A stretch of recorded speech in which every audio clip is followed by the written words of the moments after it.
مشايخنا وأصولهم وفروعهم وشيوخهم رضي الله عنهم ويغفر لهم بسر الفاتحة. أعوذ بالله من الشيطان الرجيم. بسم الله الرحمن الرحيم.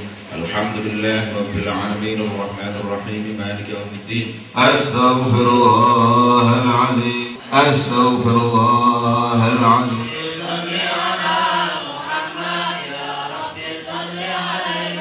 يا رب واغفر لكل مذنب، يا رب لا تقطع رجانا، يا رب يا سامع دعانا، يا رب بلغنا نزوره.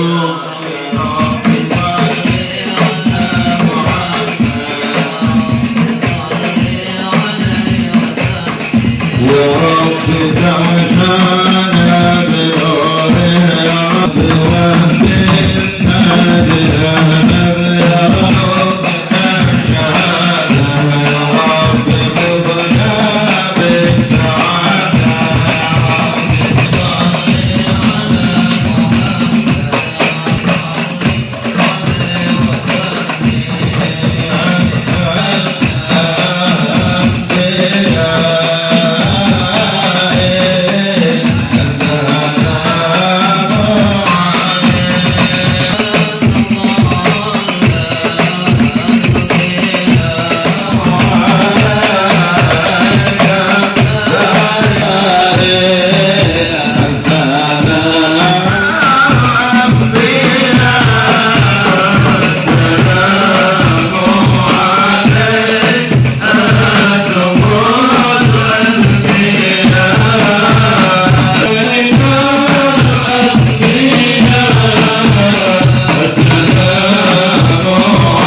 khususon almarhum al-maghfurlah akhina al-kabir qul huwallahu ahad Allahus samad lam yalid wa lam yulad wa lam yakul lahu kufuwan ahad qul a'udzu birabbil falaq Allahu la ilaha illa huwal hayyul baina aydihim wa ma khalfahum ولا يحيطون بشيء من علمه إنه كان غفارا أستغفر الله أتوب إليه أستغفر الله العظيم أستغفر الله العظيم الصلاة والسلام على سيد الأنام الصلاة والسلام على سيد الأنام لا إله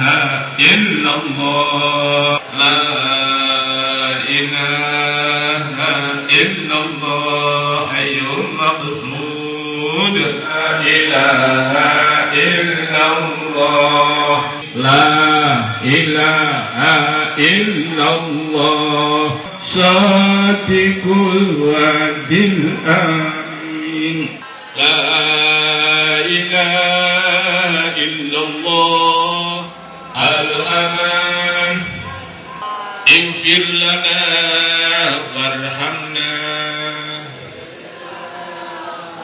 سبحان خصوصا جميع سيدنا وكنا الكبير من يومنا هذا إلى يوم القيامة اللهم اجعلها لهم فداء من النار وفكاكا من النار واستترا من النار وإتقا من النار تلاميذي المرحوم المغفور له مقصود بن أحمد مرزوقي يا الله ومن الصابرين ومن السالمين.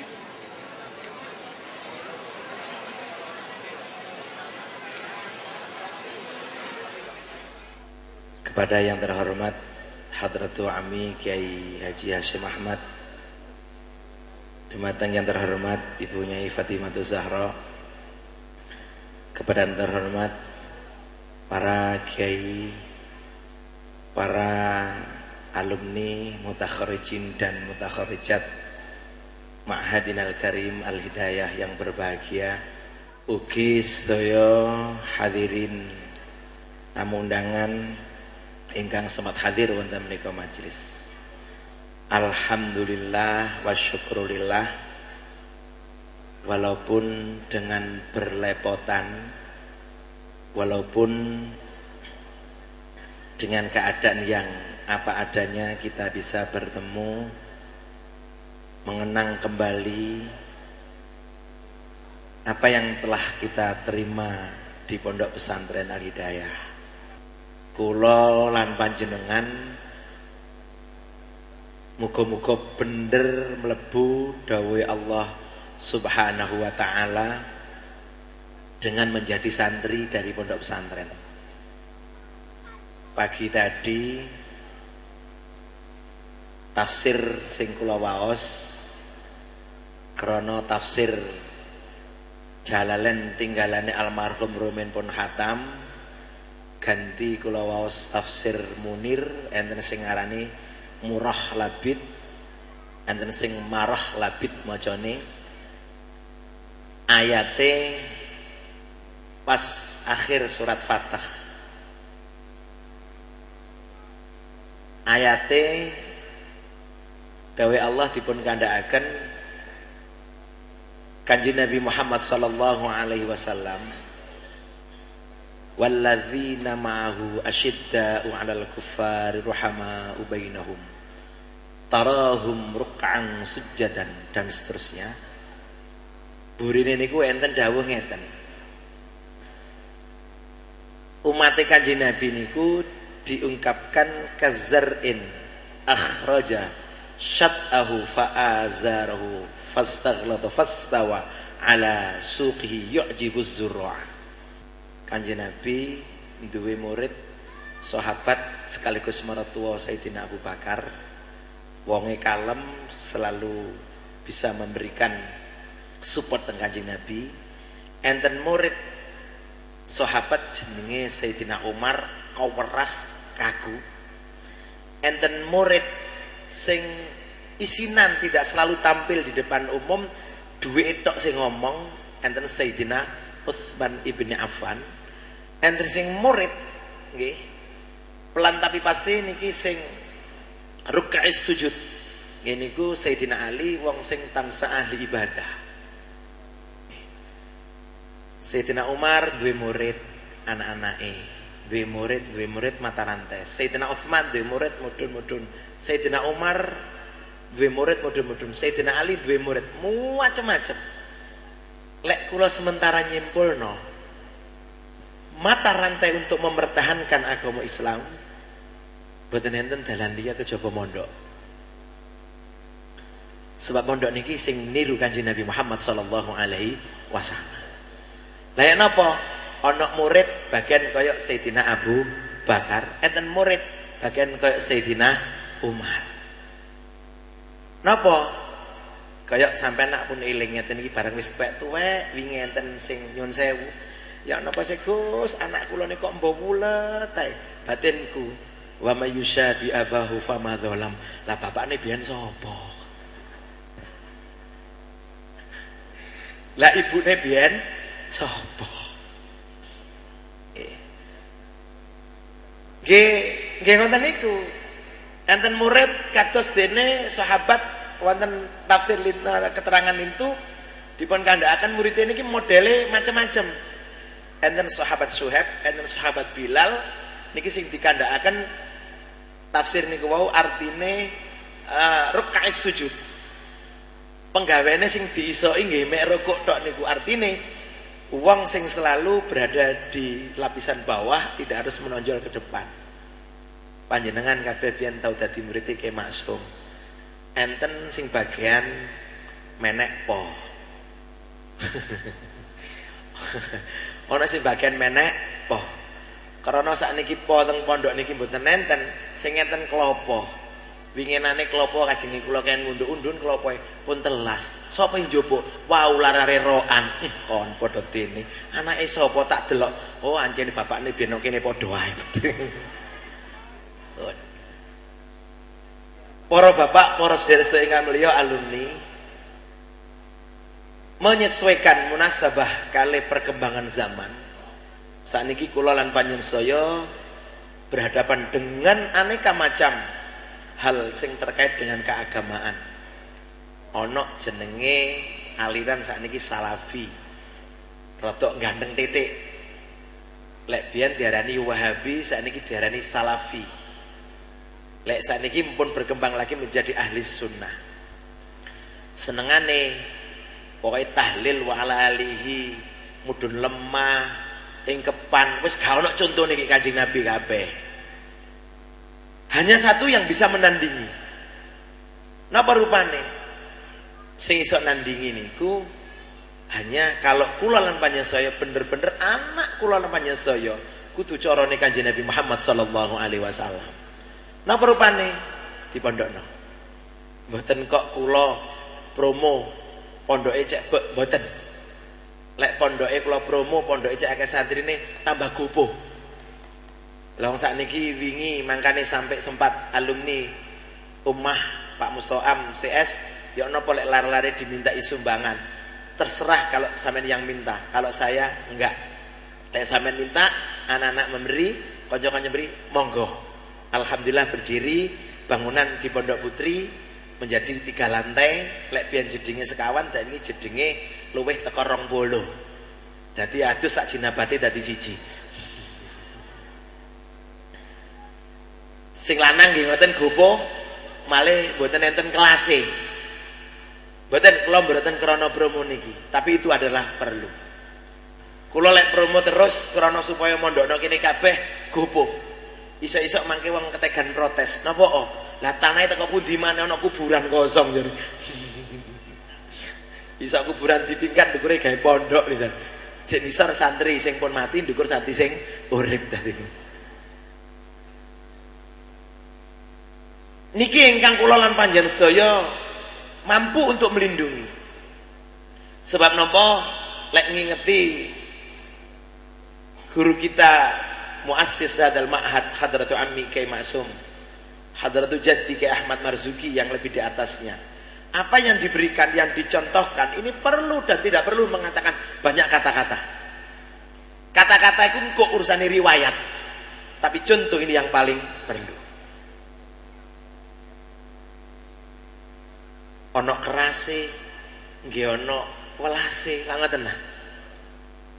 Sing keras Kyai Maksum lek mbuka santri wingi enten cerita santri sak mantune kula tinggal nang sarang sikile niku jare lek buka sebab angel tangi subuh dikai napa koran diobong Pak Rozak tahu kena bae niki.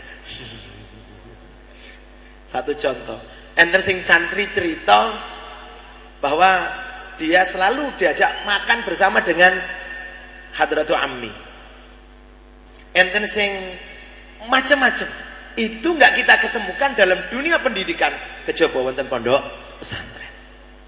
Mula niki panjenengan sedaya yang hadir tentu akan bisa dikembangkan ke sana kemari, dan saya yakin beliau di alam sana, beliau wonten hadratil ilahi niki beliau menjadi bangga dengan panjenengan ketika panjenengan bisa menularkan ilmu-ilmunya. Sebab panjenengan niki hasil keringete almarhum dalam hal pendidikan soal rohani. Kula kok wingi mireng dawuh salah setunggalipun guru kawula wonten kene pondok pesantren sarang nalika wonten multaqa wadhe pertemuan dawuh kula dereng jelas hadise ngapunten kala iki diribataken dawuhipun hadis al mukminu yamutu bi irqihi. Wong mukmin iku mati membawa keringete. Lho wong mati kok go keringet. Sing dimaksud keterangan Ibnu Abbas lebat-lebat matine wong mukmin iku nggo keringete, jerih payah orang mukmin itu sendirilah yang mengantar seseorang sowan kepada Allah Subhanahu wa taala. Mula dengan kehadiran panjenengan wonten mriki panggenan sepindah kula matur sembah nuwun wingi alumni ingkang sampun nyumbang wontenipun pembangunan wonten kene pondok. Lah niki sementara kula hentikan karena cek duwe utang. Nomor loro kula konsentrasi wong panggonane gak ono kali kanca-kanca takmir masjide dang ditekel arek-arek lek lungguh cek enak lek digawe diniyah. Soale diniyah mboten cukup wonten manggen wonten masjid nginggil, sing lanang wonten masjid ngandhap, lintune wonten kelas-kelas. Lek gak cukup ae tak gelar lesehan teng lapangan mangke. Mula kula matur sembah nuwun mbok menawi mangke panjenengan mbok naik ketekanan pikantuk proposal teko masjid dan sebagainya, lek duwe duit kenapa tidak harus berbagi sekarang, nunggu kapan maneh. Kula yakin para almarhumin sing sampun ngayu bagya ingkang sampun taksis wonten menika ma'had boten bakal bungah ketika melihat seorang santri sawoge tapi enggak jelas zakate. Beliau-beliau ini akan menjadi bangga ketika misalkan zakate tambah akeh, otomatis keabiane tambah akeh. Sing sugih berarti berjuang dengan zakate, sing duwe ilmu berjuang dengan ilmune. Itu dicontohkan dalam sahabat Kanjeng Nabi Muhammad sallallahu alaihi wasallam, setunggal Sayyidina Utsman, Zubair bin Awam. Sayyidina Utsman wong isinan koyok-koyok gak patek ana hadis sing diriwayatno Sayyidina Utsman. Tapi wong sugih sing mlebu swarga niku krana sugihne siji Sayyidina Utsman, nomor kalih sahabat Zubair bin Awam. Muga-muga kula lan panjenengan sedaya saged niru menika sehingga duwe anak putu kula lan panjenengan sedaya mangke tata donya akhirat kabeh. Amin Allahumma amin. Al-Fatihah. A'udzubillahi minasyaitonir rajim.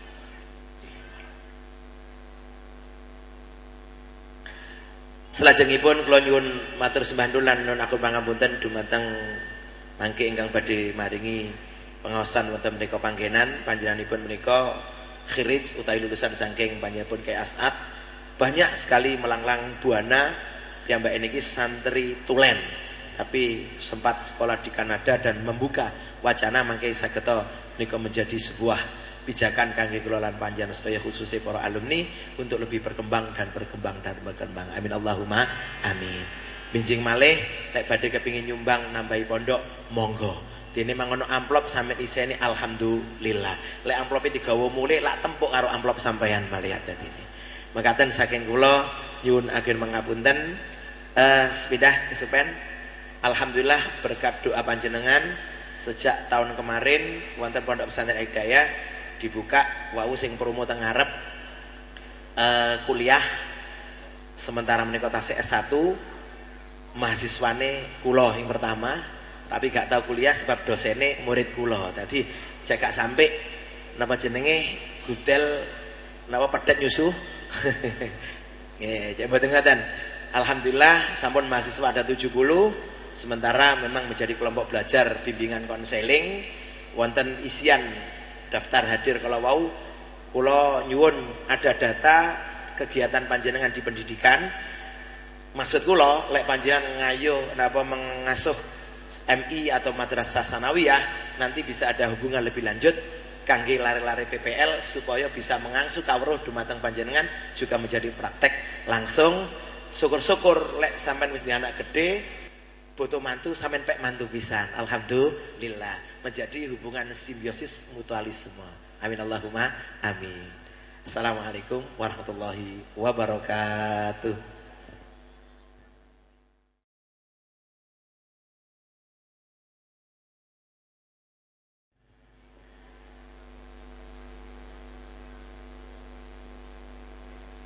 Assalamualaikum warahmatullahi wabarakatuh. Bismillahirrahmanirrahim. Alhamdulillahi rabbil alamin. Wa bihi nasta'inu ala umuri dunya waddin.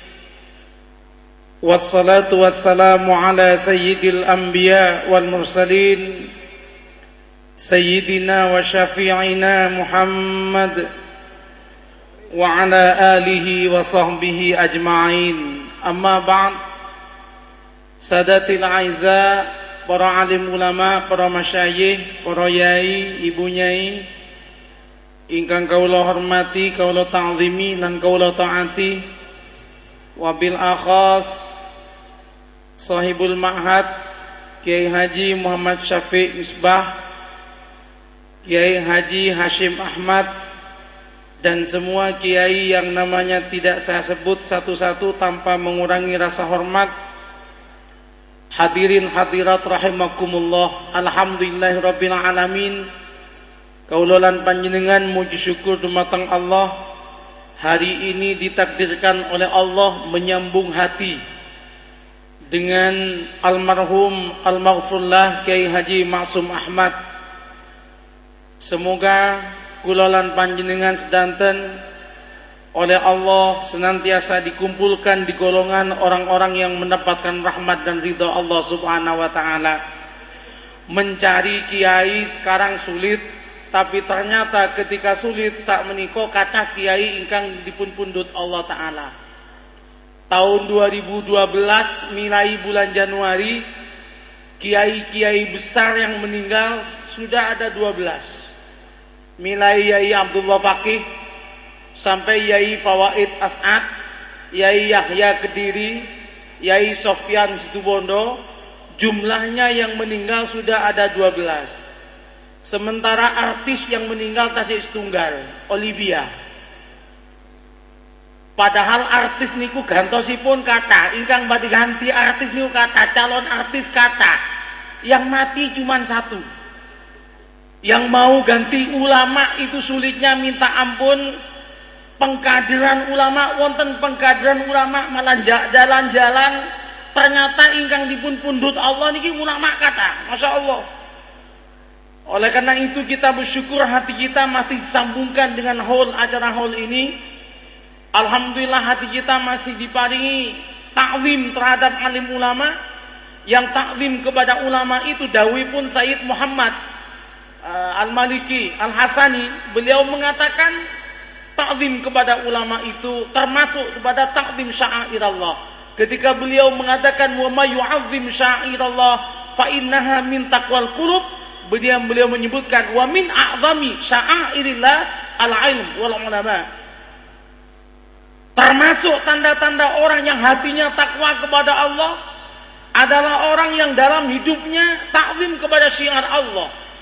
Dan termasuk syiar Allah yang paling besar adalah ilmu dan ulama.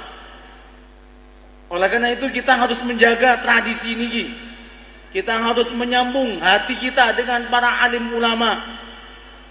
Kita harus menjaga baik ulama yang meninggal ataupun ulama yang masih hidup. Dalam kitab Tafsir Ruhul Bayan juz 3, ketika menafsirkan Syekh Ismail Haqqi Al-Muruzawi nalika nafsiraken ayat kunu rabbaniyina bima kuntum tuallimunal kitaba wa bima kuntum tadrusun, beliau menyebutkan ar-rabbani adalah orang-orang yang sempurna ilmu dan amalnya, dan orang ini senantiasa menjaga perasaan dan hati gurunya. Dan dikatakan hifdzu qulubil masyayikh wa tarkul khilaf yang alaihim sababut taraqqi ilal matalib al-aliyah. Menjaga hatinya masyayikh, menjaga hatinya guru dan ustadz kita, tidak menyakiti hati mereka adalah sebab kita itu mendapatkan derajat yang tinggi. Kata tiang mondok teng pondok niku namung ngabdi, khidmah datang masyayikh, ternyata pulang-pulang dari pondok jadi kiai. Wonten rumiyin niku santri nyantri 20 tahun, tapi kerjanya mendebat dan menyakiti kiai, merasa lebih hebat, lebih pintar timbang kiai. Pulang-pulang ternyata nggak jadi apa-apa. Khidmah niki wonten alumni saking Haramain niki. Wau cerita-cerita sedanten Yai Hashim niki saking Sayyid Muhammad yang sekarang Sayyid Ahmad, Syekh Ismail, terus wonten malih niku Habib Zain. Mekah Madinah lek jenengan teng mriku niku ingkang dipun tekanaken nggih khidmah pelayanan. Dan ternyata kalau kita membaca kitab tasawuf, ternyata termasuk jalan yang paling cepat untuk menjadi kekasih Allah adalah khidmah pelayanan. Oleh karena itu saya mengatakan bahwa pondok yang salaf yang betul-betul menekankan kepada pengabdian, saya yakin itu masih yang terbaik untuk saya. Terbaik. Betapapun ada kritik-kritik, tapi saya yakin. Nah ini pengantar, ini kita pengantar Pak Bu. Nah hadirin yang saya muliakan, bapak-bapak, ibu-ibu rahimakumullah. Nah kula lan jenengan sak menika hal niki di samping menyambung hati dengan almarhum, mari kita mencoba untuk kemudian mengikuti apa yang telah dilakukan oleh almarhum. Dan saya yakin orang yang diholi seperti beliau itu, keunggulan utamanya adalah al-yaqin billahi ta'ala, yakin kepada Allah subhanahu wa ta'ala. Dan yakin inilah sesungguhnya yang menjadikan manusia itu bahagia. Bukan tahu, orang tahu banyak yakin tapi boten mesti. Bahwa Allah ada sedanten sampun ngatos, kula jenengan tahu semua. Tapi bahwa Allah ada yakin belum tentu. Bahwa yang mengatur hidup Allah semua tahu. Tapi bahwa yakin yang mengatur hidup itu Allah belum tentu. Kalau jenengan lek yakin bahwa yang mengatur hidup itu Allah, ndak ada orang itu sambat boten wonten sing sambat. Napa kok sambat wong Allah sedanten kok sing ngatur? Kita sambat itu adalah tanda-tanda orang yang belum yakin. Pengumuman, sing sambat niku berarti dadang yakin. Orang yang yakin itu tidak akan pernah sambat diparingi napa mawon, alhamdulillah. Dan orang kalau sudah alhamdulillah niku yang paling sugih sedunya niku, orang yang alhamdulillah itu adalah orang paling kaya. Kenapa yakin Allah yang ini? Menikmati apapun yang Allah berikan. Wau injing mantun subuh kula ceramah wonten Masjid Agung Surabaya. Saya cerita tentang sultan, ada sultan orangnya kaya, punya kekuasaan, tapi kerjanya ngeluh terus tiap hari. Ketika ngeluh tiap hari si sultan ini, ternyata sultan ini mencari cara gimana caranya bahagia. Dikumpulkan semua ulama, dikumpulkan semua tabib, dikumpulkan semua dukun. Gimana supaya bahagia? Kesimpulan terakhir, tolong cari orang yang tidak pernah mengeluh. Kalau ketemu dengan orang itu, belilah bajunya walaupun berapa harganya, pakai kamu, maka kamu akan bahagia. Akhirnya sultan menyuruh stafnya semua prajurit, tolong cari orang yang tidak mengeluh sama sekali. Keliling 2 bulan, ternyata setiap ketemu, ternyata tidak ada orang yang tidak mengeluh. Walaupun senyum, suatu waktu mengeluh, suatu waktu senyum lagi, mengeluh lagi, enggak ketemu. Akhirnya putus asa. Ketika putus asa, ternyata pulang lewat hutan, ketemu dengan orang tukang gergaji pohon. Orang ini diteliti, senyum-senyum terus, enggak pernah merengut, enggak pernah sambatan. 1 minggu enggak sambat, langsung dibilang, "Pak, jenengan bajunya mana? Saya beli, saya tukar dengan emas 30 kantong." Dia bilang, "Pangapunten, kula boten gadah lambi. Maaf, saya nggak punya pakaian. Memang saya begini nggak punya pakaian." "Loh, jenengan nggak punya pakaian kok senyum-senyum terus?" "Iya." Katanya, hidup ini kalau mau dibawa senyum ya senyum, kalau mau dibawa sambat-sambat. Hidup ini kalau mau dibawa sambat-sambat, dibawa senyum-senyum. Jenengan ini sekarang mau alhamdulillah bisa, mau innalillah bisa, tergantung jenengan. Kata orang ini, hidup adalah pilihan. Jenengan kepengen alhamdulillah sakit, jenengan kepengen astagfirullah innalillah sakit. Tinggal pilih. Yang ingin bahagia harusnya alhamdulillah. Semuanya bisa disyukuri, tapi semua bisa dijadikan keluhan. Jenengan milih suami yang milih jenengan sendiri. Dulu sih senang-senangnya Masya Allah, sama niko jenengan coba disuruh cerita suaminya, sambat. Si suami juga begitu, milih istri, milih sendiri. Tapi coba suruh cerita, walah Masya Allah, zaman dulu baru kawin, Masya Allah mesranya minta ampun. Istrinya kentut aja malah senyum-senyum, alhamdulillah deh, baunya Masya Allah kayak parfum Arab. Gimana mas? Mantap katanya. Setelah 20 tahun istrinya kentut, aduh deh kentutmu kayak parfum Arab. Gimana? Nggak hilang-hilang baunya katanya. Malah ganti pak, babnya pindah. Bapak ibu yang saya muliakan, apa yang menjadikan orang mengeluh dan tidak? Sesungguhnya yang mengeluh mengeluh tidak adalah keyakinan. Manusia kalau punya keyakinan dalam hidup, coba lihat ulama-ulama, para wali, para kiai yang betul-betul dia itu konsis, pantang dia mengeluh. Kenapa? Punya Allah. Makanya sebut khuliqal insanu halu'a idza massahu syarru jazua wa idza massahu khairu manu'a illal musallin alladzina hum ala salatihim daimun. Manusia mengeluh kecuali manusia yang dalam hidupnya ala salatihim daimun, maknanya hatinya yakin kepada Allah. Jadi kalau udah yakin kepada Allah beres, tidak ada masalah dalam hidup. Kita punya masalah dalam hidup karena kita nggak pernah yakin kepada Allah Subhanahu wa taala. Kalau yakin kepada Allah Subhanahu wa taala, udahlah senyum saja, dapat rezeki sedikit barangkali terbaik. Kita nggak punya uang, tenang. Kadang-kadang nggak punya uang lebih tenang ketimbang punya uang. Orang nggak punya uang disebut miskinun. Miskin itu dari sakana, diem. Makanya kalau orang nggak punya uang, diem. Yang aneh udah nggak punya uang, pengen kemana-mana, itu aneh itu. Miskin itu harusnya sakana, diem. Itu Pak. Tapi di depan saya kayaknya nggak ada yang miskin. Alhamdulillah suki sedanten. Tapi sing penting suki hati nggih. Rasulullah sabda Rasulullah sallallahu alaihi wasallam, beliau mengatakan laisal ghina bi kasratil arab walakinnal ghina ghina nafsi. Yang paling penting adalah hati yang kaya. Biarpun nggak kaya uang, yang penting hati. Suki hati itu penting kata Rasulullah. Jenengan punya suami kaya harta, tapi ternyata mukul teng jenengan, mukulan buat apa? Jenengan insyaallah boten burun niku. Tapi jenengan kalau dikasih suami yang kaya hati, senyum-senyum terus, nggak punya duit, tapi insyaallah juga nggak burun jenengan. Tuh kok burunnya terus napa boten ngetos kok niki. Coba bayangkan itu Rasulullah SAW. Al-yakin. Keyakinan itu menjadi sesuatu yang sangat penting dalam hidup. Saya kemarin itu keliling untuk ngasih seminar dan training tentang keyakinan. Betapa orang yang punya keyakinan tidak pernah dia itu dalam hidup tuh bingung. Dia tahu bahwa Allah Subhanahu wa taala mengatur, al-mudabbir al-hakiki. Tapi yakin yang dimaksud adalah totalitas kita percaya kepada Allah. Coba jenengan buka kitab yang ditulis oleh Sayyidi Ahmad bin Athaillah As-Sukandari. Nama kitabnya At-Tanwir fi Isqati Tadbir. Beliau ngarang kitab hikam. Nah, ada kitab kecil milik beliau namanya At-Tanwir fi Isqati Tadbir.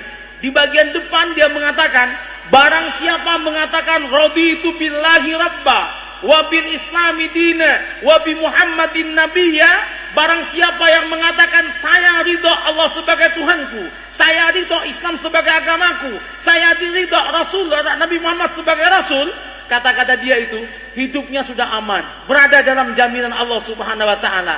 Al-mudabbir al-hakiki adalah Allah, maka enggak ada kamu sedih bagi orang itu. Katakan selamat tinggal derita, selamat datang bahagia. Bahagia Ibu. Jadi yang menderita tolong tanya. Coba jenengan kurang apa coba? Waduh, kita sudah luar biasa dikasih Allah, makanya pun kula jenengan boten usah sambat, syukuri aja, alhamdulillah. Kadang-kala kita salah terus, punya suami gemuk, pengen yang kurus, punya suami kurus, pengen yang gemuk, pun boten usah ngeten. Punya yang gemuk, syukuri alhamdulillah, suamiku gemuk, kalau sakit masih ada sisa daging. Jenengan punya suami kurus, alhamdulillah suamiku kurus, jangan nyari yang gemuk, alhamdulillah suamiku kurus, beban hidup tidak begitu berat. Punya istri cantik, alhamdulillah istriku cantik, dibawa ke undangan nggak malu-maluin. Punya istri jelek, alhamdulillah istriku jelek, kalau mati nggak begitu sedih. Tapi foto nonton sing jelek kok Bu, saya sedanten alhamdulillah. Hidup itu semangat. Hidup itu harus semangat. Dan itu dimiliki oleh orang yang betul-betul punya keyakinan. Yang tidak punya Tuhan, yang tidak punya Allah dalam hidupnya, jangan pernah mengharapkan bahagia. Wala takunu kalladzina nasullaha fa ansahum anfusahum ulaika humul fasiqun. Jangan kamu menjadi orang yang tidak punya Allah, yang melupakan Allah. Orang yang melupakan Allah akan dilupakan kepada dirinya. Orang yang lupa kepada Allah akan dilupakan kepada untuk diri sendiri. Lupa dan akhirnya habis. Ada Pak dulu Pak, saya ceramah di Lombok beberapa waktu yang lalu. Di Lombok itu ada orang kaya namanya Haji Ahmad Miliar. Asli nih Pak, asli nih. Boten ngarang kula niki. Saking sugih namanya Haji Ahmad Miliar. Yang ngantar saya ini cerita, Yai, niki dalemipun Haji Ahmad Miliar. Ini orang yang paling kaya, tapi ketika dia itu sudah kaya, dia lupa, dia kemudian ternak uang, dia pokoknya itu membuat masyarakat itu terjepit, dan dia kemudian beli barangnya dengan harga murah, pokoknya dia memeras, dan kemudian semuanya babnya riba. Coba lihat katanya, hancur, seanak-anaknya sekarang hancur Pak, nggak ada di Lombok. Serius. Kenapa? Karena dia kehilangan Allah. Tapi kalau kita kemudian kepada Allah bagus, coba apa kata Allah? ulaika humul mu'minuna haqqan lahum darajatun 'inda rabbihim wa maghfiratun wa rizqun karim. Apa kata Allah Subhanahu wa taala ketika manusia dia betul-betul hak, betul-betul benar dia berimannya kepada Allah? Apa kata Allah Subhanahu wa taala? Dia akan dapat derajat, yang kedua dia akan diampuni oleh Allah, dan yang ketiga rizkinya digampangkan oleh Allah Subhanahu wa taala. Pokoknya iman itu luar biasa, rizkinya digampangkan, pokok iman. Jadi tidak ada alasan kita rizki seret, tidak ada alasan itu. Orang kalau iman betul itu Pak, rizki seret tidak ada Pak. Tidak mungkin. Karena orang yang betul-betul mengabdi kepada Allah akan diberikan keajaiban hidup. Kata orang Inggris, the miracle of life. Akan dikasih keajaiban hidup. Jenengan yang nyembah kepada Allah, jenengan yang ibadah kepada Allah, jenengan yang yakin kepada Allah, jenengan yang tawakal kepada Allah, mustahil dibuat menderita oleh Allah. Mustahil. Allah yang mengatakan. Nah, kenapa kok kemudian kita menderita? Barangkali ada yang salah dengan iman dan ibadah kita. Coba buka buku kitab judulnya Liyudabbirul Quran juz 2. Di situ disebutkan min a'zami asbabim fitahir rahmah war rizki luzumul maharib. Termasuk sebab yang paling besar terbukanya rahmat kasih sayang Allah, terbukanya rizkinya digampangkan oleh Allah, luzumul maharib, yakni dia lazim di mihrab, dia lazim di tempat sholatnya, dia lazim untuk kemudian ada di musola, dia lazim ada di masjid, dia tunduk patuh menjaga Allah Subhanahu wa taala. Tidak ada kesasut, tidak ada sulit dalam hidup ini. Dibantu Pak. Dalilnya mana? Buka surat Ali Imran ayat 37 sampai ayat 48. Kullama dakhala 'alaiha Zakariya al-mihrab wajada 'indaha rizqa. Qala ya Maryam anna laki hadha? Qalat huwa min 'indillah. Inna Allaha yarzuqu man yasha'u bighairi hisab. Ayat 37 tentang Nabi Siti Maryam. Siti Maryam yang lazim menjaga mihrab, dan satu-satunya orang yang bisa masuk itu selain Siti Maryam hanya Nabi Zakaria. Ternyata setiap Nabi Zakaria masuk ke tempat salatnya Siti Maryam, ternyata ada makanan, banyak rizki ada di situ. Ditanya oleh Nabi Zakaria, "Anna laki hadza?" Dapat dari mana makanan ini? Dapat dari mana rizki ini? Kamu enggak keluar dan tidak ada orang masuk. Apa jawabannya? Huwa min indillah.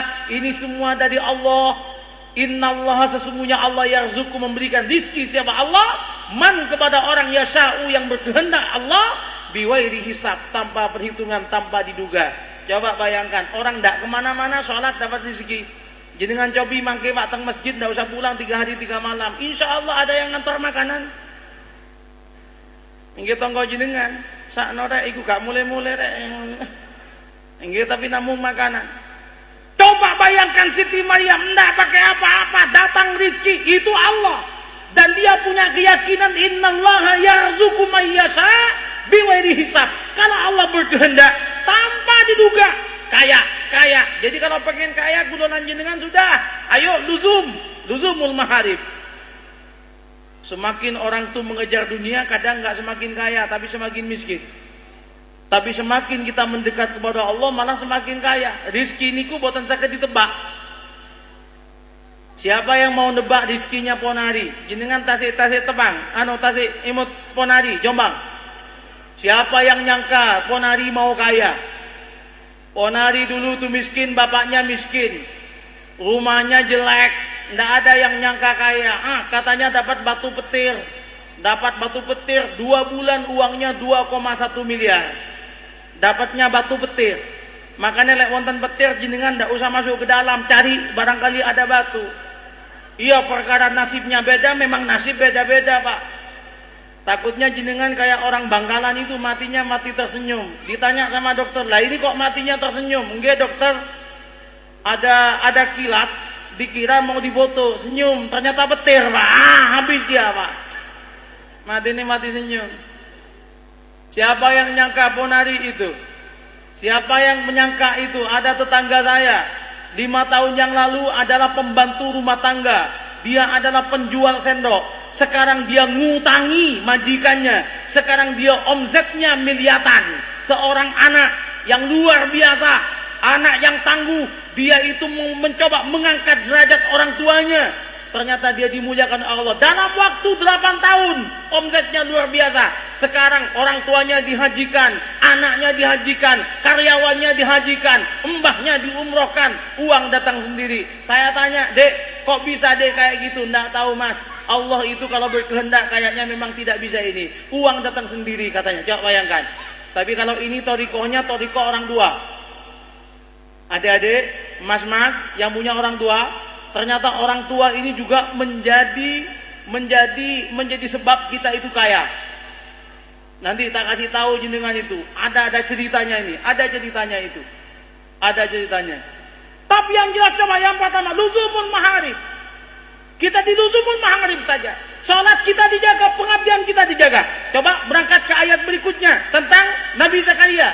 Hunalika da'a Zakaria rabbahu qala rabbi habli dzurriyyatan thayyibah qala rabbi habli min ladunka dzurriyyatan thayyibah innaka sami'ud du'a.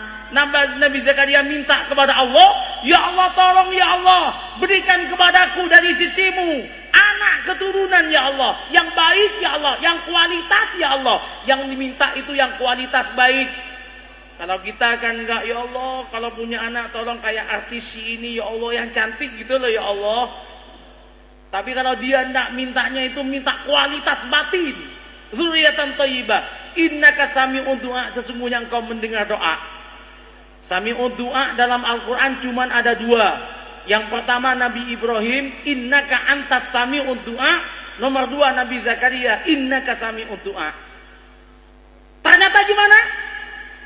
Fanadatul malaikatu wa huwa qaimun yusalli fil mihrab annallaha yubashshiruka bi Yahya. Coba bayangkan, ketika sedang sholat, ternyata Nabi Zakaria didatangi oleh malaikat mengatakan, wahai Zakaria, kamu akan punya anak laki-laki namanya Yahya.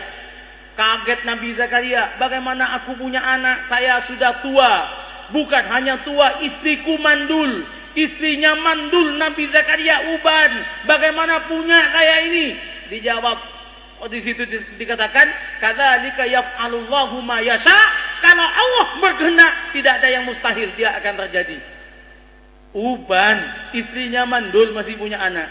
Pengumuman, sampun uban tapi masih bisa bikin anak. Makanya yang uban-uban jangan frustasi, coba lagi. Lengge, siap. Coba lagi. Yang katanya mandul, siap.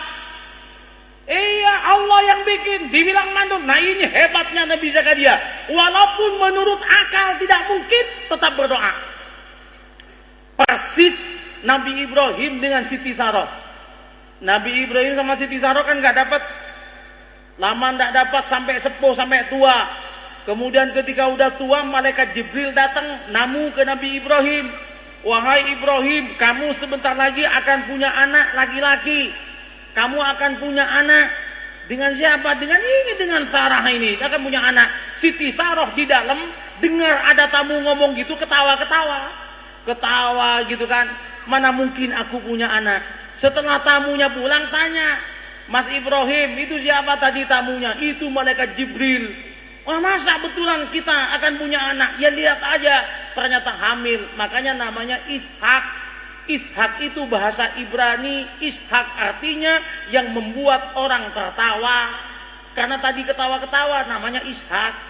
Kalau Ismail artinya Isma, mendengar, El Tuhan. Tuhan mendengar permintaannya Ibrahim, langsung punya anak dengan Hajar, namanya Ismail. Kalau Ishak karena bikin ketawa, makanya disebut dengan Ishak itu. Jadi ada sebabnya itu punya nama itu. Siti Sarah itu, Bu, jenengan tahu bahwa Siti Sarah itu adalah orang pertama yang memakai anting. Jadi anting itu ceritanya Siti Sarah. Siti Saro dulu kan wanita yang paling cantik, Pak. Kemudian Siti Saro ini disenangi oleh raja.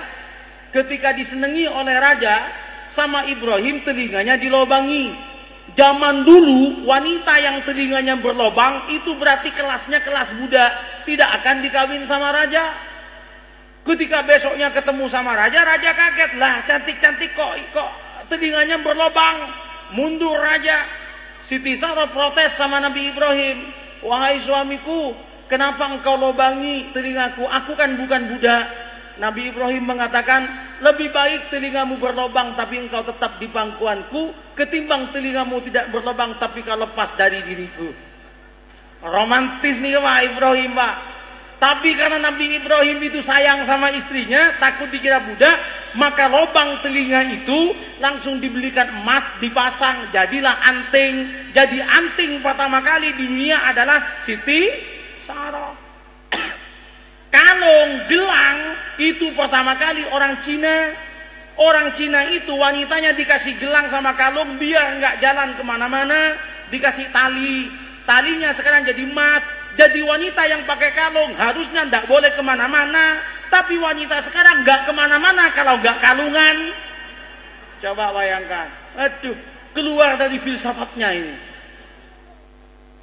Bapak Ibu yang saya muliakan, bayangkan seorang yang sudah dinyatakan mandul dan tua, ternyata waqaimu yusalli fil mihrab. Ketika sholat didatangi, maka ini kalau lanjut dengan bab rizki, jangan pernah khawatir. Yang penting hati jenengan kepada Allah mantap. Yang penting tawakalnya kepada Allah bagus. Yang penting pengabdian kepada Allah bagus. Sholatnya dijaga. Jangan pernah khawatir dengan rizki Allah. Rizki Allah akan diberikan dengan caranya Allah subhanahu wa ta'ala.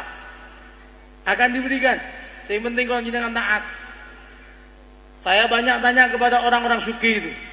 Saya punya teman tuh kaya betul. Penghasilannya 1 bulan dia 1 miliar. Kalau kata rencang teng Jakarta asli saking medunten. Rumiyin niku miskin sangat. Sak menika sugih wonten teng Jakarta teng Priok. Penghasilannya 1 bulan pengakuannya ke saya 1 miliar. Saya tanya ke teman ini, Pak, jenengan kok sakit sugih? Rahasianya nopo, Pak? Dia jawab, rahasianya gampang, ada 4. Apa yang 4? Yang pertama katanya, pokoknya itu yang namanya sholat itu lakukan betul-betul dan coba tambahin dengan duha, tahajud dengan hajatnya. Sudahlah, nggak akan pernah Allah meninggalkan kita. 1. Yang kedua kata dia, pokoknya kalau jenengan masih punya orang tua, orang tuanya minta apa saja tolong belikan, jangan ditawar-tawar. Orang tuanya minta apa, belikan, pasti diganti oleh Allah Subhanahu wa taala. Saya menangis ketika dia menjelaskan ini. Kenapa kok saya nangis? Karena saya ingat sama saya sendiri. Saya punya mobil pertama kali setelah abah saya operasi. Operasinya abah saya itu yang membiayai saya semua. Saya bilang sama istri, kita biayai. Setelah bayar biaya operasi orang tua saya, langsung dapat mobil itu. Ada di telepon, tolong Bapak Imam Mawardi datang ke showroom mobil, ambil mobil terbaru sedan di situ. Silakan Anda ambil. Dibayarin, Pak. Ketika itu saya sampai mikir lagi, apa perlu sakit lagi, operasi lagi biar dapat lagi gitu kan. Tapi itu anak durhaka kalau begitu kan. Tapi niku Pak, pertama kali Pak, pokoknya kata teman saya, orang tuamu minta apa saja belikan, jangan ditawar-tawar. Panjenengan mangke wangsul saking pengawasan niki, ibu jenengan misalnya langsung, nak tolong nak belikan Kijang Innova, belikan langsung. Tumbasakan langsung, boten usah ditawar-tawar, belikan. Ya kalau jenengan nggak punya uang ya bilang pangapunten Bu, ya trone boten cekap. Tapi subatos jenengan boten kecewa, kula tumbasakan fotone rumiyin nggih nggih. Enggak apa-apa. Luar biasa. Jadi orang tua, artinya apa? Jangan pernah kecewakan orang tua. Siapapun yang mengecewakan orang tua menjadi penghambat turunnya rezeki. Menjadi penghambat turunnya rezeki. Sebaliknya kalau taat kepada orang tua, hebat. Jenengan itu akan diberi keajaiban-keajaiban dalam hidup oleh Allah Subhanahu wa taala. Saya mungkin pernah cerita, jenengan mungkin pernah dengar. Saya pernah ceramah di NU Sidoarjo itu. Ceritanya Maulana. Ada seorang anak Maulana di Jakarta, Pak. Dia itu anaknya orang miskin Maulana, Pak. Tapi hebat Maulana niki taat tang ibuke, Pak. bapaknya sudah meninggal dunia. Maulana ini orangnya jelek sekali, jelek orangnya itu, jelek, pokoknya paling jelek sedunia ini Maulana ini. Jelek Pak, jelek. Tapi biasanya orang kalau jelek itu biasanya pintar Pak. Makanya kalau jenengan punya anak, anaknya jelek, jangan kecewa, biasanya pintar tuh Pak. Biasanya. Tapi kalau anaknya udah jelek kok goblok, musibah itu Pak. Musibah. Nah Maulana ini hebat Pak. Maulana ini Masya Allah, dia pintar. Dia itu kemudian ternyata dapat beasiswa. Beasiswanya dia itu sampai sekolah teknik mesin. Dia lulus usia 22 tahun, dia lulus, itu gratis semua Pak, beasiswa. Ketika selesai dia bantu ibunya, usia 23 tahun. Kemudian dia bilang sama anaknya, "Nak, Maulana, mbok sampean cari jodoh lah nak, biar ada yang bantu ibu nak." Kata Maulana, "Bu, saya mau kawin ya iya aja Bu, tapi Masya Allah Bu, modal tidak punya, modal tidak masuk." Maksudnya nak, ya gimana ini Bu? Sudahlah nak, cari yang sebelah sini nak, nggak usah jauh-jauh. Nggih Bu, sami'na wa ta'na. Dia nyari apa namanya? Dia nyari apa tadi? Tunangan, mau kawin. Ternyata Pak, nyari kawin Pak, ditolak semua Pak. Dia sudah ranking paling cantik sekampung, dari ranking 1, ranking 10. Nolak semua Pak. Akhirnya dia nangis pulang ke rumahnya. Ibunya tanya, "Kenapa nak kok nangis nak?" "Nggih Bu, dipun tolak Bu." "Kenapa kok ditolak nak?" "Beda keyakinan Bu." "Loh kan Islam semua nak." "Nggih Bu, tapi beda keyakinan. Saya yakin saya ganteng, mereka nggak yakin Bu," katanya kan. Keyakinannya beda Bu. "Wes lah nak," katanya. "Sudah nak, gak apa-apa nak. Jangan kamu menangis nak. Jangankan 10 wanita yang menolakmu nak, 100 wanita menolakmu, kamu jangan sedih. Masih ada satu wanita yang sayang dan cinta setulus hati kepadamu nak." "Sinten Bu?" "Ya aku nak," katanya kan. "Lengge Bu, jenengan ibu kula," katanya kan. Karena ibunya sayang, Maulana langsung cium tangan ibu. Maulana kemudian bilang, "Wallahi Ibu, mulai hari ini saya berjanji, saya tidak akan kemana-mana sebelum cium tangan ibu. Saya mulai saat ini berjanji tidak akan kemana-mana sebelum cium tangan ibu." Langsung si ibu langsung nangis. "Ya Allah, saksikan janji anak saya ya Allah, tidak akan kemana-mana sebelum mencium tangan saya. Terima kasih nak, tundukmu kepadaku nak." 2 minggu kemudian ada pendaftaran penerimaan pegawai Medco miliknya Arifin Panigoro. Medco, pengeboran minyak. Dicari dari teknik mesin, dicari cuman 1 orang dengan gaji 4,5 juta sebulan. Yang daftar 700. Maulana ikut 700 Pak. Yang diambil 1. Ternyata Maulana Pak masuk 500 besar, masuk 100 besar, masuk 50 besar, masuk 10 besar. Akhirnya tinggal 2 Pak. Ketika tinggal 2 Pak, Maulana masih masuk. Kemudian tukang tesnya bilang, "Mas, yang akan diambil cuma 1. Senin besok jam 9 wawancara terakhir akan diambil 1. Nggih. Pulang Maulana, "Alhamdulillah Ibu, sekarang pesertanya tinggal 2. Alhamdulillah kinten kali Bu, kula kali rencang kula Bu, jenengan doakan nggih Bu, mugi-mugi kula Bu ingkang ketampi Bu." Dia minta doanya, "Iya nak, mudah-mudahan Allah memberikan yang terbaik bagi kamu nak." "Kapan tesnya nak?" "Senin Bu jam 9. "Iya nak, mudah-mudahan kamu yang dapat nak." "Lumayan Bu, 4,5 juta Bu." "Alhamdulillah nak." Hari Senin pas mau ujian, mantun subuh, ibu Maulana niki bidal boten ngatos teng pundi. Hilang setelah subuh. Maulana jam 7 itu mau berangkat ke ujian gak berani, karena sudah janji dan sumpah tidak akan kemana-mana sebelum cium tangan ibu. Ibunya dicari gak ketemu-ketemu, keliling Maulana gak ketemu, mau ditelepon sama-sama gak punya HP. Ya orang miskin Pak. Akhirnya Maulana pinjem sound systemnya masjid. Pengumuman, "Telah hilang ibu saya." Tanda-tanda disebutkan, yang ketemu tolong dikembalikan secepatnya. Penting. Ternyata sampai jam 8 tidak kembali. 8:30 nggak kembali. Maulana bingung, saya ikut tes apa enggak, ikut apa enggak, bingung Maulana. Ketika bingung Maulana kemudian bismillahirrahmanirrahim, ya Allah, saya tidak akan berangkat tes karena saya sudah janji sama ibu tidak akan berangkat kemana-mana kalau tidak mencium tangan ibu. Saya tidak akan ikut tes, lebih baik saya tidak punya gaji tapi saya punya ridho ibu ketimbang saya punya gaji tapi tidak punya ridho ibu. Hebat. Tidak berangkat, Bu. Jam 1 ibunya datang, wes mari ujian le. Enggak Bu, sampun ujian Bu. Gimana nak? Enggak tahu Bu. Loh, kok bisa nggak tahu? Saya enggak ikut. Loh, kenapa nggak ikut nak? Kalau kan sampun janji tang jenengan, saya tidak akan kemana-mana sebelum cium tangan jenengan.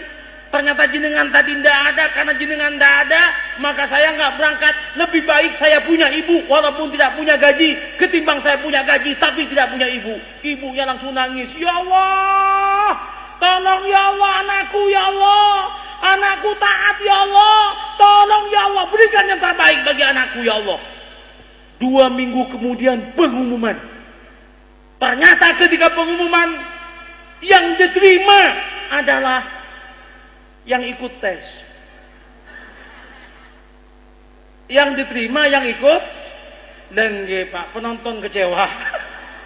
Punta, sampun kecewa, tasik koma nih kita nanti titik nih. Nggak diterima Pak, yang diterima yang ikut tes. Pulang Maulana. Ya apa nak? Alhamdulillah sampun pengumuman Bu. Diterima nak. Boten Bu, sing ditampin iku Bu, ingkang tumut ujian Bu. Oh iya nak, pantes nak. Kalau kamu nggak ikut jadi itu nggak bagus juga nak, nggak bagus. Nggak apa-apa nak, nggak apa-apa. Wes nak, tawakal kepada Allah. Enggak Bu, 4,5 juta melayang. 2 minggu kemudian ada pengumuman lagi, penerimaan pengeboran minyak di Dubai. Yang ikut banyak, ternyata se-Indonesia yang diterima adalah Maulana sendiri. Diumumkan itu di koran di tempat itu, has been accepted as the worker in the mining company, name Muhammad Maulana, diterima di pengeboran minyak di Dubai, nama Ahmad Maulana, dengan gaji per bulan kalau dirupiahkan 45 juta rupiah sebulan. Wow, pinten? 4,5 juta. Sekarang 45 juta karena di Dubai. Dibaca dia gemetar. Hah? 45 juta. Wah, langsung diambil itu pengumuman, langsung lari Maulana karena nggak punya sepeda motor, miskin. Lari dia, ibu. Kepanggil karena ibu Bu, alhamdulillah Bu, kula ketampe Bu, tang Dubai Bu, niki Bu. Hah, diterima nak? Enggak Bu. Alhamdulillah tang pengeboran minyak Bu, gajinya 45 juta Bu per bulan. Hah, ikut duwe kabeh nak? Enggak Bu. 45. Tapi Bu, jenengan harus ikut ke Dubai. Kalau jenengan nggak ikut ke Dubai, lebih baik saya nggak ke Dubai. Hidup saya adalah untuk ibuku. Kalau jenengan ikut, saya berangkat. Akhirnya dengan ibunya berangkat ke Dubai. Maulana yang jelek ini akhirnya berangkat ke Dubai. Jelek betul ini. Di Dubai itu laki-lakinya ganteng-ganteng, perempuannya cantik-cantik. Ada orang jelek nyampe Dubai, heboh Dubai. Ini makhluk luar angkasa. Tapi karena Maulana itu tidak ada duanya, akhirnya Maulana itu Pak, Masya Allah, dia itu direbut oleh wanita-wanita Dubai. Akhirnya Maulana kawin dengan wanita cantik sekali. Cantik sekali Pak, cantik. Makanya misalnya ngeriki wonten sing sami kalian Maulana kirim teng Dubai, Allah langsung kawin dengan wanita cantik. Tahun 2010 kemarin dibawa ke Jakarta, Maulana kemudian bawa istrinya, turun nggak naik becak Pak, jalan kaki Pak, dipegang Pak. Itu wanita yang nolak itu, yang 10 orang itu kaget. Bojone Maulana. Kata Maulana, langsung malu Pak. Ya Allah, kalah cantik saya, katanya kan. Nyesel Pak, kenapa dulu nggak mau. Makanya jenengan kalau punya adik, punya anak cantik, ada orang jelek ngelamar, cepet terima. Makanya jenengan nyesel. Allah, luar biasa Maulana, barokah. Dan akhirnya sekarang menjadi orang yang sugih, menjadi orang kaya. Yang kedua, pengabdian kepada orang tua. Yang ketiga, kalau ingin sugih, kata teman saya, buat terkejut orang lain dengan pemberian Anda, maka Anda akan dibuat terkejut oleh Allah dengan pemberian Allah Subhanahu wa taala. Buat terkejut orang lain dengan pemberian Anda, maka Allah akan buat terkejut Anda dengan pemberian Allah. Kalau sedekah jangan dikit-dikit, yang banyak. Terutama ke pondok, ke masjid. Ada. Kenapa sih kok jenengan kalau ke masjid, ke pondok kok 1.000 rupiah? 1.000 rupiah itu gambarnya Patimura. Patimura itu Kristen. Kenapa kok selalu masih masjid? Yang Islam itu Soekarno-Hatta. Tolong masukkan Soekarno-Hatta ke masjid. Itu Islam. Kok Patimura dimasukkan ke masjid? Pengumuman. Lah kok ketawa-ketawa? Lengge. Sampai ada kiai tersinggung, wonten yai teng mriko niku. Yai niki langsung pengumuman jamaah pengajian yang terhormat, tolong pengajian yang akan datang, tolong jangan bawa golok, tolong bawa kopiah sama kacamata. Ternyata jamaah pengajiannya semua pakai kopiah, pakai kacamata. Jamaah, bukan itu yang saya maksud. Jangan bawa uang yang gambarnya orang pegang golok, bawa uang yang gambarnya pakai kopiah sama kacamata. 100.000, minimum 50.000 WR Supratman. Pengumuman uang 1.000 itu Patimura, itu Kristen, itu jangan dimasukkan ke masjid. Nah itu Soekarno-Hatta itu Muslim, itu masukkan ke masjid. Itu saya kasihan, itu uang 1.000 sama uang 100.000 kan ketemu. Uang 100.000 tanya, uang 1.000 apa kabar? Uang 1.000-nya bilang, ya beginilah nasib uang kecil, dilipet sembarangan sampai bau-bau kayak saya. Sakno ya wamu ya uang 1.000. Kalau kamu gimana uang 100.000? Ya saya uang besar, alhamdulillah. Pelan-pelan diletakkan, masuknya juga ke tempat-tempat indah. Makanya saya masih kinyis-kinyis. Kasihan kamu ya uang 1.000. Uang 1.000-nya bilang, gak apa-apalah nasib kayak gini. Yang penting saya setiap Jumat itu saya ada reuni sama teman-teman, sama-sama 1.000-an. Uang 100.000 gak ikut reuni katanya.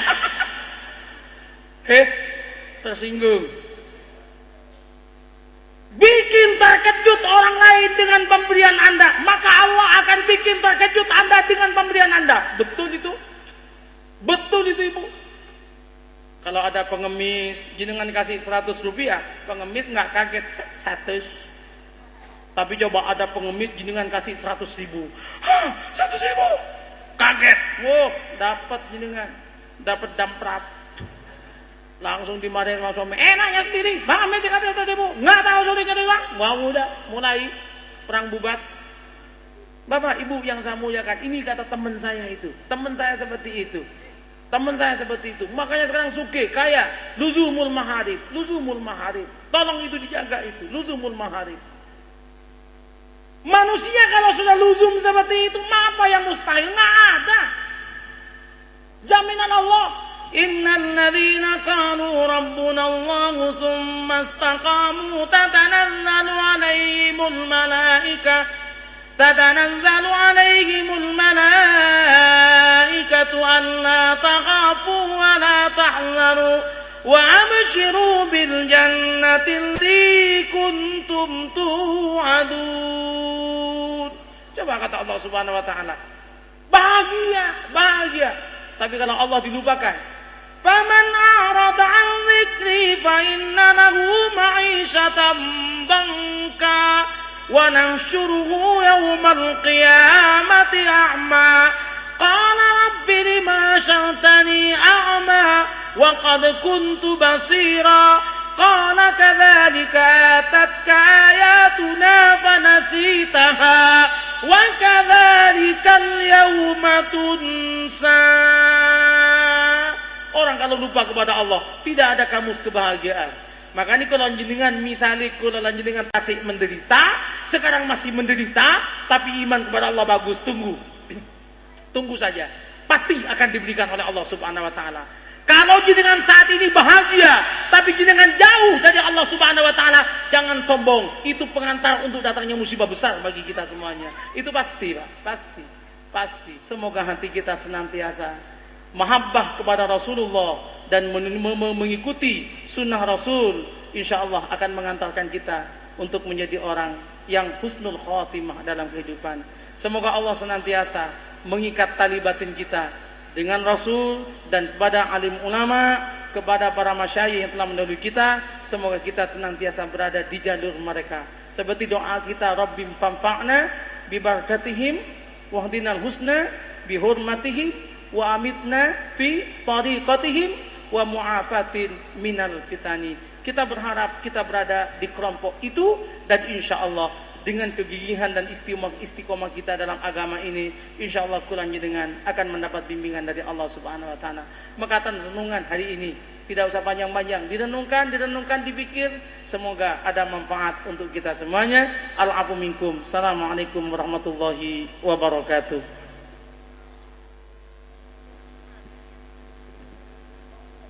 Diaturkan terima kasih kepada panjenenganipun. Mudah-mudahan kita sedaya saged mendhet wawasan, keilmuan dan wejangan dari peliputan atas nama Ketua dari Ukhuwah Mutakharijin Mutakharijat Al-Hidayah yang akan disampaikan oleh Ustadz Ahmad Marzuki.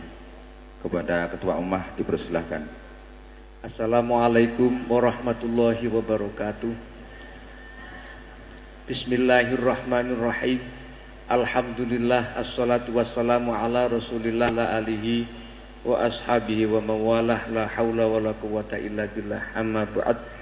Ashabal fadilah dumateng para alim, para konco-konco alumni Pondok Pesantren Al-Hidayah ingkang minulya, dumateng panjenenganipun Kiai Haji Muhammad Syafiq Misbah, dumateng Bunyai Zahra Maksum ingkang minulya, alhamdulillahirabbil alamin. Berkat rahmat dan inayah Allah Subhanahu wa taala, pada siang hari ini kita dapat mengikuti acara tahunan ini dalam keadaan sehat walafiat. Alhamdulillahirabbil alamin. Selanjutnya kami mewakili teman-teman pengurus karena memang waktunya sudah tidak memungkinkan. Kegiatan pada saat hari ini, kalau tadi ada amplop yang diletakkan di depan, itu adalah murni untuk kegiatan jariah panjenengan sedaya dumateng pondok ini. Sedangkan di undangan kemarin yang ada kaitannya dengan infak, itu adalah masuk kepada panitia. Dan ibu sendiri dalam hal ini, aku ya kepingin melok rek ngetokno 1000 piring, iku ono sapi situk kudu seluruh. Jadi ini semua adalah merupakan berkah silaturahim ini. Oleh karena itu, harapan kami kepada teman-teman baik laki-laki maupun perempuan, para mutakharijin, marilah kegiatan ini kita niatkan bahwa ini tidak hanya bermanfaat untuk Pak Yai Maksum, untuk pondok saja, tapi untuk kita semua, guru-guru kita, bahkan keluarga kita, baik yang masih hidup maupun yang sudah kembali kepada Allah Subhanahu wa taala. Atas nama pengurus, bahwasannya ummah itu pada hari ini mempunyai kas lebih kurang 37 juta. Nek ndelok 37 juta tok gede. Tapi nek dimpakno seperti ini, pada hari ini realnya itu habis 23 juta. Oleh karena itu, untuk kelanjutnya bagaimana, kami dari pengurus mengupayakan, karena uang ini setiap tahunnya saya titipkan kepada teman kita semua, Bapak Haji Nito. Dari uang itu mulai dari 10 juta dulu sampai sekarang menjadi 30 juta. Tapi setiap tahun panjenengan memberi infak 6 juta. Oleh karena itu ini merupakan kebanggaan bagi kita semua, dan kita berdoa mudah-mudahan kita semua diberi tambahan kekuatan oleh Allah Subhanahu wa taala, kuat iman kita, ilmu kita, fisik dan mental kita, dan ekonomi kita, supaya kita menjadi orang yang sukses di dunia dan selamat di akhirat. Allahumma amin. Saya kira itu yang perlu kami sampaikan. Kami mewakili pengurus dan panitia, mohon maaf yang sebesar-besarnya. Yan hadanallahu wa iyyakum. Wassalamualaikum warahmatullahi wabarakatuh. Assalamualaikum warahmatullahi wabarakatuh. Bismillahirrahmanirrahim. Alhamdulillahi rabbil alamin. Wassalatu wassalamu ala ashrafil anbiya'i wal mursalin, sayyidina wa syafi'ina wa qurrati a'yunina Muhammadin wa ala alihi wa ashabihi wa man tabi'ahu ila yaumiddin, amma ba'd. Hadratal muhtaramin, ulama anal aizza, khususipun murabbi ruhi Kiai Hashim Ahmad, Kiai Haji Raufuddin Gus Syafi lan para bunyai, segenap pengurus alumni Pondok Pesantren Al Hidayah dan para alumnus Pondok Pesantren Al Hidayah. Kula namung badhe matur, saya ingin mengungkap tentang Kiai Haji Maksum Ahmad ingkang kula pahami. Kalau wau kula jagongan kalih ketua alumni Pondok Pesantren Al Hidayah Kiai Ahmad Marzuki, dia membuat statement yang menarik bahwa masyarakat sekarang ini sangat merindukan, bahasanya sangat merindukan orang yang mampu memberi siraman, orang yang mampu memberikan pencerahan, kalau cara saya ini, yang profilnya seperti Kiai Haji Maksum Ahmad.